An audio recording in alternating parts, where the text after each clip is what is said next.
ഓരോ വർഷവും നിരവധി വിദ്യാർത്ഥികൾ കാനഡ വിട്ട് സ്വന്തം രാജ്യങ്ങളിലേക്ക് മടങ്ങുന്നുണ്ട്. 2025 നവംബറോടെ ഈ എണ്ണം ഗണ്യമായി വർദ്ധിക്കുമെന്നാണ് വിദഗ്ധർ പറയുന്നത്. കാനഡ സർക്കാർ കുടിയേറ്റം കുറയ്ക്കാൻ തീരുമാനിച്ചു കഴിഞ്ഞു.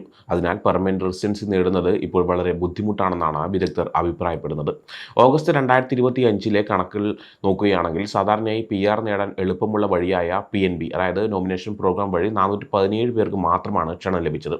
കാനഡയിൽ പഠിച്ച് ഒരു വർഷം തൊഴിൽ പരിചയമുള്ളവർക്കുള്ള CEE കനേഡിയൻ എക്സ്പീരിയൻസ് ക്ലാസ് വഴി 1000 പേർക്ക് മാത്രമാണ് ക്ഷണം ലഭിച്ചത്. ഇത് വളരെ കുറഞ്ഞ സംഖ്യയാണ്. കാരണം 2025 ആയിരക്കണക്കിന് ആളുകളുടെ വർക്ക് പെർമിറ്റുകൾ കാലഹരണപ്പെടും. ഏകദേശം 23,000 ആളുകൾക്ക് CEC വിഭാഗത്തിൽ 500-ലധികം ഉയർന്ന സ്കോറുകളുണ്ട്. നിരവധി ആളുകൾ ഇപ്പോൾ കാലഹരണപ്പെട്ട വർക്ക് പെർമിറ്റുകളുമായി കാനഡയിലുണ്ട്. ചിലർക്ക് 1 മാസമോ 2 മാസമോ മാത്രം കാലാവധിയുള്ള ചെറിയ എക്സ്റ്റൻഷനുകളാണ് ലഭിക്കുന്നത്. പുതിയ അപേക്ഷയിൽ തീരുമാനം എടുക്കുന്നവരെ ഈ എക്സ്റ്റൻഷനുകൾ നൽകും. സർക്കാരിൻ്റെ തീരുമാനം അനുകൂലമാണെങ്കിൽ അവർക്ക് അവിടെ തുടരാം, പ്രതികൂലമാണെങ്കിൽ അവർ കാനഡ വിട്ടു പോകേണ്ടി വരും. കാനഡയിലേക്ക് ഒരു സ്റ്റുഡൻറ് വിസ നേടുന്നതും ഇപ്പോൾ കൂടുതൽ ബുദ്ധിമുട്ടായിട്ടുണ്ട്. പഠനശേഷം PGWP post graduation work permit നേടുന്നതിന് പോലും IELTS പരീക്ഷ എഴുതുകയും പഠിച്ച വിഷയത്തിൽ ജോലി കണ്ടെത്തുകയും വേണം. PR-ന് അപേക്ഷിക്കാൻ ഒരു 3 വർഷത്തെ PGWP അത്യാവശ്യമാണ്. എന്നാൽ PR-ന് ക്ഷണങ്ങളുള്ള എണ്ണം ഇപ്പോൾ വളരെ കുറവാണ്. ഒരു കാലത്ത് PR നേടാൻ ഏറ്റവും എളുപ്പമുള്ള രാജ്യങ്ങളിലൊന്നായിരുന്നു കാനഡ. എന്നാൽ ഇപ്പോൾ കാനഡയിൽ പോലും PR നേടുന്നത് വളരെ ബുദ്ധിമുട്ടാണ്. ഈ വെല്ലുവിളികൾ കാരണം പലരും വലിയ വിഷാദ അവസ്ഥയിലാണെന്ന് പറയുന്നു. ഈ മാറ്റങ്ങൾ പലരും മുൻകൂട്ടി കണ്ടിരുന്നു. അതിനാൽ ഈ സാഹചര്യത്തെ നേരിടാൻ അവർ തയ്യാറെടുക്കുകയാണ്. കാനഡയിലെ സ്ഥിതിഗതികൾ മാറുന്നത് പലരെയും നിരാശരാക്കുന്നുണ്ട്. എങ്കിലും പ്രതീക്ഷ കൈവിടാതെ മുന്നോട്ട് പോകാൻ ശ്രമിക്കുന്നവരുമുണ്ട്. കുടിയേറ്റ നിയമങ്ങളിൽ വന്ന ഈ മാറ്റങ്ങൾ വിദ്യാർത്ഥികളെയും തൊഴിൽ ചെയ്യുന്നവരെയും ഒരുപോലെ ബാധിച്ചിട്ടുണ്ട്. വരും മാസങ്ങളിൽ കൂടുതൽ മാറ്റങ്ങൾ ഉണ്ടാകാൻ സാധ്യതയുണ്ട്. അതിനാൽ എല്ലാവരും ജാഗ്രതയോടെ ഇരിക്കേണ്ടത് അത്യാവശ്യമാണ്. ഈ പ്രതിസന്ധി വിദ്യാർത്ഥികളെ പലതരത്തിലുള്ള കടുത്ത തീരുമാനങ്ങളിലേക്ക് എത്തിക്കുന്നുണ്ട്. പലരും നാടുകടത്തൽ ഒഴിവാക്കാൻ അഭയാർത്ഥി സ്റ്റാറ്റസിന് അപേക്ഷിക്കുന്നു. മറ്റു ചിലർ നിയമവിരുദ്ധമായി അമേരിക്കയിലേക്ക് പോകുന്നു. 2024 ജൂണിൽ മാത്രം 5152 ഇന്ത്യക്കാർ കാനഡയിൽ നിന്ന് അമേരിക്കയിലേക്ക് പോയെന്നാണ് കണക്കുകൾ സൂചിപ്പിക്കുന്നത്. ചില വിദ്യാർത്ഥികൾ അവരുടെ ലീഗൽ സ്റ്റാറ്റസ് നിലനിർത്താൻ ലേബർ മാർക്കറ്റ് ഇമ്പാക്റ്റ് അസസ്മെൻറ്റ്സ് വാങ്ങുന്നു.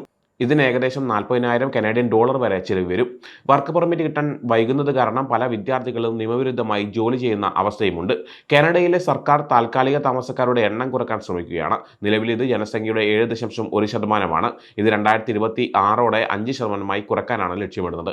ഏകദേശം 2 മില്യൺ ആളുകൾ സ്ഥിരതാമസത്തിനായി അപേക്ഷിക്കണം, അല്ലെങ്കിൽ രാജ്യം വിട്ടുപോകണം. സർക്കാർ കണക്കുകൾ പ്രകാരം 2025 1.26 മില്യൺ താൽക്കാലിക താമസക്കാർ രാജ്യം വിട്ടുപോകും. 2026 1.1 മില്യൺ ആളുകൾ രാജ്യം വിട്ടുപോകും. 2027 8,75,000 ആളുകൾ രാജ്യം വിട്ടുപോകും. ഇമിഗ്രേഷൻ മന്ത്രി മാർക്ക് മില്ലറും മറ്റ് ഉദ്യോഗസ്ഥരും ഈ മാറ്റങ്ങൾ വരുത്താനുള്ള കാരണങ്ങൾ പറയുന്നുണ്ട്. വീടുകളുടെ ക്ഷാമം, അടിയന്തര സൗകര്യങ്ങളുടെ കുറവ്, ആരോഗ്യ സംരക്ഷാ സംവിധാനങ്ങളുടെ പരിമിതികൾ, 2023-24 കാലഘട്ടത്തിലെ ജനസംഖ്യാ വർധനവ് നിയന്ത്രിക്കാൻ, കുടിയേറ്റത്തിൽ ക്വാണ്ടിറ്റിയേക്കാൾ ക്വാളിറ്റിക്ക് പ്രാധാന്യം നൽകാനൊക്കെയാണ് കാനഡ ഈ തീരുമാനത്തിലെത്തുന്നത്. വിദഗ്ധർ 2025 നവംബർ ഒരു നിർണായക സമയമായി കണക്കാക്കുന്നുണ്ട്. വിന്റർ സെമസ്റ്ററിനുള്ള അവസാന തീയതി സാധാരണയായി നവംബർ-ഡിസംബർ മാസങ്ങളിലാണ്. പല PGWPകളും 2025 ഡിസംബറിൽ അവസാനിക്കും. അതിനാൽ ആളുകൾക്ക് രാജ്യം വിട്ടു പോകാനുള്ള സമയം ലഭിക്കും. അപേക്ഷകൾക്ക് മറുപടി കിട്ടാൻ താമസിക്കുന്നത് കാരണം വിദ്യാർത്ഥികൾക്ക് നേരത്തെ തീരുമാനമെടുക്കേണ്ടി വരും. ശൈത്യകാലം തുടങ്ങുന്നതിന് മുൻപ് രാജ്യം വിട്ടു പോകാൻ നവംബർ-ഡിസംബർ മാസങ്ങൾ കൂടുതൽ സൗകര്യപ്രദമാണ്. ഈ കാരണങ്ങൾ കൊണ്ട് തന്നെ 2025 നവംബറിൽ വലിയൊരു വിഭാഗം വിദ്യാർത്ഥികൾ കാനഡ വിട്ടുപോകാൻ സാധ്യതയുണ്ട്. വിദ്യാർത്ഥികളുടെ എണ്ണത്തിലുണ്ടാകുന്ന കുറവ് കാനഡയുടെ സാമ്പത്തിക മേഖലയെ ബാധിക്കും. വിദേശ വിദ്യാർത്ഥികൾ കനേഡിയൻ സമ്പദ്വ്യവസ്ഥയിലേക്ക് വലിയ രീതിയിൽ പണം എത്തിക്കുന്നുണ്ട്. 2024 പഠന പെർമിറ്റുകൾ 48% കുറഞ്ഞത് കാരണം പല കോളേജുകളിലും കോഴ്സുകൾ നിർത്തിവെച്ചു. ഷെരിഡൻ കോളേജ് പോലുള്ള സ്ഥാപനങ്ങളിൽ ജീവനക്കാരെ പിരിച്ചുവിട്ടു. കനേഡിയൻ പോസ്റ്റ് സെക്കൻഡറി സ്ഥാപനങ്ങളിൽ സാമ്പത്തിക ബുദ്ധിമുട്ടുകളുണ്ടായി. ഈ പ്രതിസന്ധി കാനഡയിലെ രാഷ്ട്രീയത്തിലും വലിയ ചർച്ചകൾക്ക് വഴിവെച്ചിട്ടുണ്ട്. പ്രധാനമന്ത്രി ജസ്റ്റിൻ ട്രൂഡോയുടെ ലിബറൽ പാർട്ടിക്കുള്ള പിന്തുണ കുറയ്ക്കാൻ ഇത് കാരണമായിട്ടുണ്ട്. ഇത് കാനഡയും ഇന്ത്യയും തമ്മിലുള്ള ബന്ധത്തെയും ബാധിച്ചു. കാരണം കൂടുതൽ വിദ്യാർത്ഥികളും ഇന്ത്യയിൽ നിന്നുള്ളവരാണ്. കാനഡയ്ക്ക് ഒരു വെൽക്കം ഡെസ്റ്റിനേഷൻ എന്ന പേര് നഷ്ടപ്പെടുന്നതിനുള്ള സാധ്യതകളുണ്ട്. സ്ഥിരതാമസത്തിനുള്ള വാഗ്ദാനങ്ങൾ പാലിക്കാത്തതും പെട്ടെന്നുള്ള നയപരമായ മാറ്റങ്ങളും വിദ്യാർത്ഥികളെ കൂട്ടത്തോടെ നാടുകടത്തുന്നതും കാനഡയുടെ റെപ്യൂട്ടേഷന് ദോഷകരമാകും. ഇത് ഭാവിയിൽ കാനഡയിലേക്ക് വരാൻ ആഗ്രഹിക്കുന്ന വിദ്യാർത്ഥികളെ നിരുത്സാഹപ്പെടുത്തും.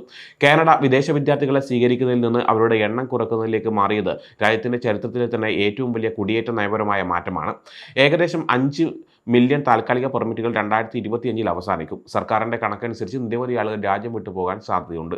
2025 നവംബറിൽ വലിയൊരു വിഭാഗം വിദേശ വിദ്യാർത്ഥികളും ജോലിക്കാരും കാനഡ വിട്ടുപോകും. ഈ നയപരമായ മാറ്റങ്ങൾ വിദ്യാർത്ഥികളുടെ ജീവിതത്തെ സാരമായി ബാധിക്കും. പ്രതിഷേധങ്ങൾ തുടരുകയാണ്. രാജ്യം വിട്ടുപോകേണ്ട തീയതി അടുക്കുമ്പോൾ കാനഡ വലിയ പ്രത്യാഘാതങ്ങൾ നേരിടേണ്ടി വരും. ഇത് കാനഡയുടെ ഡെമോഗ്രാഫിക് ഫ്യൂച്ചറിനെയും അന്താരാഷ്ട്ര തലത്തിലുള്ള റെപ്യൂട്ടേഷനെയും ബാധിക്കും. സമയം മലയാളം വാർത്തകൾ ഇനി ടൈംസ് ഓഫ് ഇന്ത്യ സൂപ്പർ ആപ്പിലും. ഇതിനായി പ്ലേ സ്റ്റോറിൽ നിന്നോ ആപ്പ് സ്റ്റോറിൽ നിന്നോ times of India app install ചെയ്യൂ. മലയാളം ഭാഷ തിരഞ്ഞെടുക്കൂ. വാർത്തകൾ ആസ്വദിക്കാം, എല്ലാം ഇനി സമയത്തിൽ.